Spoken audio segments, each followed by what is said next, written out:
నమస్తే అండి. ఇప్పుడు ఒక అద్భుతమైన అమ్మవారి ఆలయం అయితే చూద్దాం. ఈ ఆలయంలో దేవత ఉదయం ఒక బాలిక రూపంలోను, మధ్యాహ్నం 40 సంవత్సరాల స్త్రీ రూపంలోను, రాత్రి ఒక వృద్ధ స్త్రీ రూపంలో మారుతూ పూజలు అందుకుంటూ ఉంటుంది. ఇది రాతి విగ్రహం. పురాణాల ప్రకారం తీవ్రమైన వరదలతో ఒక ఆలయం కొట్టుకుపోయి ఆలయంలోని విగ్రహం పైభాగం విరిగి ఇక్కడ గ్రామంలో ఒక రాతిపై చిక్కుకుందండి. అక్కడ టెంపుల్ అయితే నిర్మించారు. ఇది ధారీమాత ఆలయం లేదా ధారామాత అని కూడా పిలుస్తారు. ఇది రిషికేశ్ నుండి 117 కిలోమీటర్ల దూరంలో, శ్రీనగర్ నుండి 11 కిలోమీటర్ల దూరంలో హైవే పక్కన అయితే ఉంటుందండి. ఈ ధారీమాత ఉత్తరాఖండ్ చార్ధాముల రక్షకురాలు. దేశంలో 108 శక్తిపీఠాల్లో ధారీమాత ఒకటిగా చెప్తారు.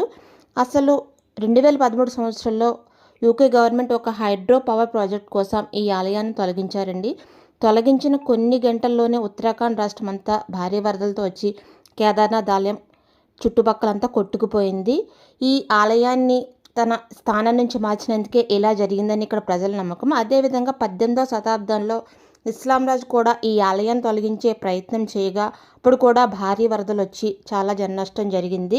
వరదలు తగ్గిన తర్వాత ఆలయాన్ని యథాస్థానంలో కొత్త ఆలయాన్ని అయితే నిర్మించారండి. చార్ధామ్ యాత్ర చేసే ప్రతి ఒక్కళ్ళు వెళ్ళినప్పుడైనా వచ్చినప్పుడైనా తప్పకుండా అమ్మని అయితే దర్శించుకోండి. ఈ ఆలయ మహిమలు వింతలు తెలుసుకోవాలంటే ఛానల్ నేమ్ కింద ప్లే బటన్ క్లిక్ చేసి చూడండి. Thank you friends.